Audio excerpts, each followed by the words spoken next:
नमस्कार, स्वागत है आपका इन खबर में। मैं हूं उर्वशी सिंह आपके साथ। मंगलवार को पूरे भारत में रावण का दहन हुआ। रावण दहन के साथ हमारी मान्यता ये है कि ये बुराई की हार होती है। लेकिन अब सवाल ये है कि इजराइल हमास के युद्ध में क्या चरमपंथी गुट का रावण पूरी तरह खत्म होगा या नहीं। हमास के खौफ पर विजय का दशहरा कब मनेगा। यहाँ करीब 7,000 लोगों की जान इजराइल और गाजा में जा चुकी है, जहां भी चरमपंथियों के रावण की नाभि में तीर लगना जरूरी है। इन 6 खुलासों ने दुनिया भर की चिंता बढ़ा दी है। दरअसल विजयदशमी मनाते हुए भारत से 4,550 किलोमीटर दूर का सवाल जरूरी है, और वो ये है कि इजराइल में हमास का रावण दहन कब होगा। उस रावण का अंत कब होगा जिसने खत्म करने के लिए 18 दिन से इजराइल बमबारी कर रहा है। अब तक गाजा में 5,188 लोगों की जान जा चुकी है, तो वहीं इजराइल में 1,400 से ज्यादा लोगों की जान जा चुकी है।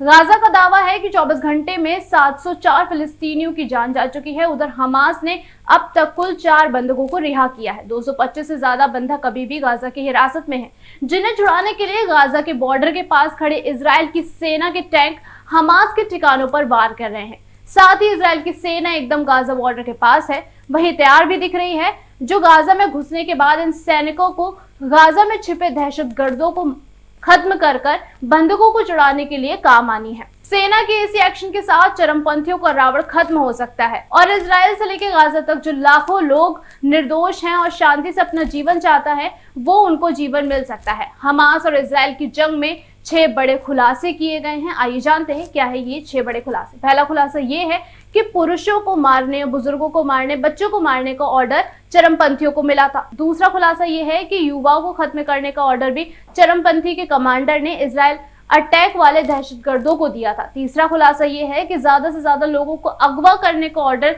लेकर दहशतगर्द इजराइल में घुसे थे। चौथा खुलासा ये है कि एक बंधक को लाने का $10,000 इन चरमपंथियों को ऑफर किया गया था। पांचवा बड़ा खुलासा ये है कि एक इजरायली या विदेशी नागरिक को बंधक बनाकर लाने के लिए गाजा पर ऑफर दिया गया था। छठा बड़ा खुलासा ये है कि किब्बुत्ज़ में ज्यादा से ज्यादा लोगों को कब्जे में लेकर उनकी जमीनों पर कब्जा करने का भी ऑर्डर चरमपंथियों को मिला था। बता दें कि इस वक्त गाजा की हालत ये है कि अस्पताल के बाहर शवों का ढेरा बढ़ता जा रहा है। यहाँ शवों में अपने लोगों को खोजना इतना ज्यादा मुश्किल हो गया है कि उनको पता भी नहीं है कि कब धमाका हो जाए या कहीं से धमाके की आवाज सुनाई दे। ऐसे वक्त में गाजा में हमास की चरमपंथी रूपी रावण का अंत कब होगा और कैसे होगा। जब इजराइल की फोर्स के छापामार युद्ध से बचने के लिए मोटर्स दागता है। मोटर्स बम दागकर गाजा के टैंक और सैनिकों को गाजा में घुसने से रोकने की कोशिश में हमास के चरमपंथी छिपे हुए हैं, जिसका वीडियो वो खुद प्रोपेगेंडा के तौर पर प्रचारित करते हैं। अभी के लिए फिलहाल इतना ही। जल्द वापस आएंगे तो हम जानकारियों के साथ। तब तक के लिए नमस्कार।